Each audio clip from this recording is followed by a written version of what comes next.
Hey travel people, and welcome back to my channel. In today's video, I'm going to be reacting to a video that the Ship Life created. So this is about a travel agent who kind of had a mishap with booking a Carnival cruise and some passengers not being able to make the trip. So I just want to react to this video. This is actually my first reaction video. So we'll just see how this goes, but I'm going to go ahead and start his video and then kind of give you my 2 cents on the whole matter. Now, what in the carnival is going on here? We have a pretty large conundrum to discuss in this video that cost about $50,000 in cruise bookings, as we have over 20 passengers that flew in from the Minnesota area to get on a cruise over in Miami, a Carnival cruise, a Carnival Horizon to be specific, only to find out that they don't have a room, they cannot get on board, and the travel agent that booked with them went on the cruise with the rest of the people she had booked with and left them there to kind of fend for themselves. A lot of people are pointing the fingers here saying that they have been scammed by the travel agent. Others are saying it's Carnival's fault. It is a giant mess. There is a video clip that I want to show all of you of this situation to give you a little bit of context. Then we'll go over some further details, the response from the travel agent, and I'm also going to discuss this from my perspective as I am myself. So I do want to say, I just hate to see videos like this when it comes to travel agents and like putting us in a bad light. Not that he's doing that. I just mean like the whole situation in general, because people already have a hard time trusting travel agents as it is. And then when something like this happens, and then it's, in the media, it makes it even harder. A travel agent. A group of Twin Cities cruise passengers was left at the terminal last Sunday, and they were watching that ship leave without them. They blame the travel agent, who blames Carnival Cruise Lines, but Carnival puts it back on the agent. In any case, it was chaos for those who just wanted to sail away for a week. Fox 9's Karen Scullin is in the newsroom after speaking with two passengers left behind. Karen. Cherie Goudot had been planning this cruise for a year as she was being treated for thyroid cancer. Then when two family members passed away during that time, the trip with her sister became even more important. But it all unraveled in a matter of minutes the day that they were supposed to leave. A week ago, they were on their way to Miami, two sisters who couldn't wait to board the Twin Cities takeover 90s throwback cruise on the Carnival Horizon. It was a much-needed spring break. I was looking forward to hearing Juvenile, reliving some 90s music, the fresh food that was going to be on the boat, the burgers that was going to be on the boat. Just hanging out with people. But when the pair went to the cruise terminal to board the ship last Sunday, their excitement quickly turned to confusion, anger, and disbelief. They were not going to be able to board. The next morning, we wake up, we get to the port. They can't find my name anywhere. I'm not tied to their room. Somebody else is in their room. They say their travel agent passed by and said she would fix things, but didn't, and then disappeared. She comes back, she walks all past us, assuring that we're going to get a room. This is what she's telling us. She goes back on the ship, never comes back out, never says anything to us. I feel like it's unethical. Like, how could you just leave that many people standing out there? And everybody that was out there was booked under her.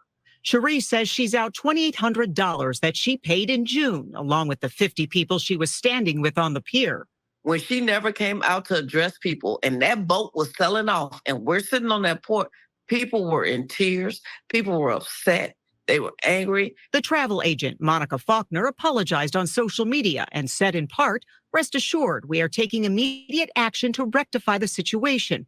All affected customers will receive a full refund, along with a complimentary cruise package as a gesture of our commitment to making things right." Faulkner is currently on the cruise, but I spoke to her by phone. She says Carnival canceled a number of bookings on February 21st. She tried to rebook them on the 22nd, but the ship sold out. She did not explain why the money wasn't returned then and the clients notified.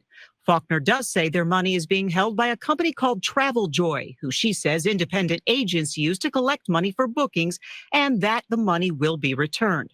Cherie and Dee Dee aren't buying it. And if you were going to refund, right? She keeps saying refund. You would have refunded already. So first of all, let's look at the main point of interest. I am talking about the travel. Okay, so before I react to his portion of the video, one of my biggest questions is whenever Carnival canceled the bookings that they had on whatever day, if it wasn't, the day of that they were traveling, why wasn't the travelers who were canceled, why weren't they notified then? And so if when you tried to book on the following day and it was sold out, why weren't those clients notified then that there was no longer space for them, and whatever Carnival had done to overbook it, whatever the case may be, why wasn't that communicated at that point? So, because most times when you're going on a cruise, if you don't live in the port destination, you have to travel there. So whether that's book a flight or drive down, like some of those things could have been avoided if that had been communicated up front, right? If there was no solution given by Carnival, by that second day that she tried to rebook or whatever the case may be, that should have been communicated at that point to those customers so that they wouldn't have traveled to the port to begin with. Travel agent involved in this giant issue, Monica Faulkner. Now, I did look her up on Facebook, and overall, she does seem like she means well. She has since made a response to this issue since it's going viral, and there's media articles left and right about her, even though she is currently sipping some margaritas, having the time of her life, on a 90s cruise on board the Carnival Horizon. She did explain that she had been in this industry for 13 years, and it technically was about 26 people that did. Based off what I got from her post, it may be that some of the people who couldn't make to get on board, there were other reasons besides the one that Carnival had overbooked it, or the rooms, whatever happened with the rooms. There were some other situations that it seems like played into it as opposed to why some of the 26 travelers didn't make the cruise. At least that was my understanding of her post. Didn't end up going on the cruise. Apparently, there's about 250 others that ended up making it on board. And out of the 26, basically, those are some family members that decided to stay back because other family members and friends couldn't go on. And she's never had an issue like this in 13 years. Now, regardless of this woman's successful, well, allegedly successful track record, she's been in the business 13 years and she's never had an incident like this. She's also taken accountability via Facebook and apologized for the situation and is trying her best to rectify this. And I guess you could say overall, if what people are saying is true, and there are over 250 people that did make it on the cruise and 26 didn't go on board, that is somewhat successful. However, the fact still remains.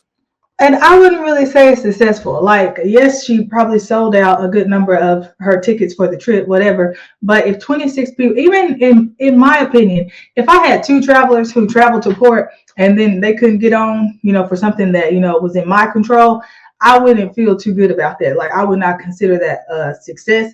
I would, be trying to figure out anything I could do to rectify the situation. But like I said earlier, I would have had the situation handled before the day that we were at port. 9 times out of 10, when there's an issue, if you tackle it before last minute or before your people are at the airport or about to get on their cruise, then it's going to be easier for you to handle.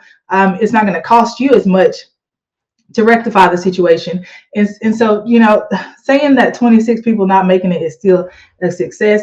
I mean, when I think about it, I think about like the news anchor said, these people are planning these trips a year in advance. They're looking forward to this for over a year, so they've made arrangements. And sometimes when we travel a lot, we don't realize how it's not easy for everybody else to travel. People don't have the funds to travel. Everybody has a different situation. So when you've trusted a travel agent to plan your vacation and do something that you're not able to do on a regular basis, it is a big deal to you. Even if it was one traveler who couldn't make it on their vacation, that's still a big deal. And so I just wanted to acknowledge that. 26 people that didn't get on board, about $50,000 in bookings. That is a big deal. We got to know what happened. Apparently, this travel agent, Monica, used a third-party company to book her cruises called Travel Joy. And I got to tell you straight up, that is never a good way to go. Apparently, she's pretty successful. Okay, this is why I really made this video today, because he spoke on Travel Joy, and unfortunately, it just wasn't correct information. So I want to, be able to tell you guys exactly what Travel Joy is to clear this up. Successful overall in booking cruises. And again, as long as she's been in the business, she should know that in most cases, first of all, for the comfort of her clients and just for the ease overall to make sure things are consistent and to avoid issues like this, the last thing you want to do is go through a third party to book a cruise when you can simply have a portal that is available to you on Carnival's website or whoever to go ahead and book the cruises. That way we can get confirmation on all sides that the cruise is booked. And even if they're okay, so to start off, TravelJoy isn't a third-party company when it comes to booking vacations in any form. So I talk a lot about how I use Vacation Express or Vacation Access, Apple Vacations. Those kind of companies are third-party booking companies. But TravelJoy is not that at all. TravelJoy is just a CRM, which is a customer relationship management, system pretty much. So where you can contact your clients, email them, send them quotes, documents, whatever. And then they also have a payment processing portion, right? So TravelJoy isn't a third-party booking system. You can't go into TravelJoy and book a Carnival cruise. You can't go into TravelJoy and book a all-inclusive trip, a flight, an airline, anything like that. You cannot do that inside of TravelJoy. TravelJoy just gives you a place to communicate with your clients, and then it acts as so whenever you're taking people's personal information, whether that be a debit card, a credit card, anything of that nature, it's actually required that you are doing those things in an encrypted system. So you are not supposed to be emailing like card information or anything like that through just regular email software, right? It's supposed to be some type of encrypted system, okay? And so this is more like on the legal side. So you guys would have to, you can do a quick Google search on payment processing and just what you are required to have in your business when you're working with people's credit card information, right? So TravelJoy just allows you to operate in a legal manner, pretty much. So a client can go in, you can say, hey, this is how much the trip is going to cost. This is your quote. They can then add their credit card information into TravelJoy, and then it's sent to you, but it's encrypted so that, it can't be hacked. And of course, things can be hacked, but the goal behind it is that it's an encrypted system to where it's harder to hack, right? It's not easily accessible for somebody to get these people's information, their personal information. So TravelJoy just allows you to be able to see their credit card information, and it's sent to you on a safe platform, pretty much, okay? And then all you do is take that card information that you're seeing in TravelJoy and then go into Carnival website and their back end, as he's talking about, and then go and book the trip. But you're not booking it through TravelJoy. It's just a communication system that's safe for you to use. That's all it is. There is a situation in regards to, let's say, overbooking, because that is a possibility as far as what may or may not have happened in the event that these 26 passengers didn't get on the cruise. Essentially, by booking directly through Carnival or whatever cruise line you are booking a cruise for your client, it should be directly with the line. That way, you get notifications. You can either take those notifications and confirmation emails and send them to your client, or you can have the confirmation email directly sent over to your client. And even with Carnival in this particular situation, the passengers should have been able to start their check-in process, or somewhat check in, about 2 weeks prior to the cruise, and they should have been able to go on Carnival's app and be able to confirm that their room and everything else has been taken care of, book excursions, all that jazz. So I would say to this situation, where are the receipts? Do the passengers have the receipts stating that their room was, let's say, I don't know, on deck 5, on deck 11, it was already confirmed, they already maybe booked some excursions, or did they just leave it all up to the travel agent, and the travel agent dropped the ball by not giving them all their information until what, a day of or something like that? Either way, no matter how you spin that situation, I would say even for the travel agent, it is unprofessional to a certain degree. It's very, well, let's say, starter pack of them to do. Now, don't get me wrong, I'm not trying to say it's the passenger's fault by any means. However, one thing I stress on this channel is to remind all of you to never just switch off. I always say when people go on a cruise, they tend to leave their brain in the car. They're not thinking about too much. There are too many resources in which, even though, yes, maybe you didn't want to book the cruise yourself, which I completely understand. I book all the time. By the way, if you want to book with me, you can check out my travel agent. And so I agree with some parts of this. Yes, when it comes to travel, I wouldn't recommend that you just, not double check things. But if they have, what doesn't really make sense to me is that they wouldn't have never had a confirmation if Carnival had already told her that the rooms were, no longer booked or whatever. And then when she tried to rebook them, it was sold out. So they wouldn't have even had a confirmation to verify or check or anything like that. And then if you're someone who's never traveled before, or you've never been on a cruise before, you might not even know that a confirmation is something that you need. You might not even know that you need to go and look at the app or do those things, because as a travel agent, those are things that I would have communicated. those are emails that I would have sent out. Hey guys, this is, when to expect your confirmation number. Or once, we're getting close to the trip, it'll be an email saying, hey, here's how you access Carnival's app and those type of things. That's just how I would have ran this situation and how I operate. Now, of course, travelers and clients are not going to read everything that you send them, but at least you have a track record that you have provided that information, and that they at least at some point could have figured it out because you have guided them through it. Because at the end of the day, that's why they're using a travel agent. If they needed to figure out that, oh, Carnival has an app and, this is what I should be doing, then at that point, what value are you bringing to them, right? Because we all know people can book their own vacations. The point of using a travel agent is because you are helping me manage the risk of me making a mistake on my trip. That's the whole point, right? In my opinion. So that part really, I don't, because if they didn't book it, if she didn't book it or it was canceled or whatever, then there would be no confirmation, right?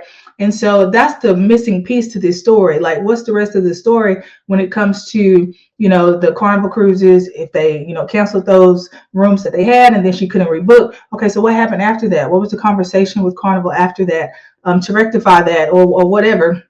We're missing that piece of the story.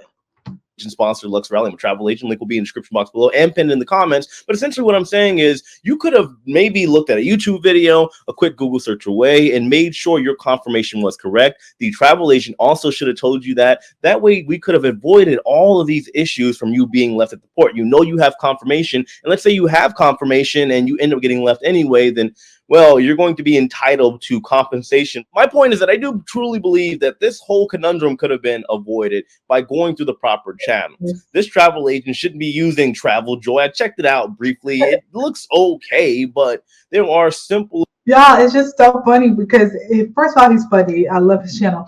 But this is just not anything. I'm sorry. It's just not true about Travel Joy. Like, it's not a third-party service. You can use it, and I recommend it all the time. It's actually a very safe tool to use.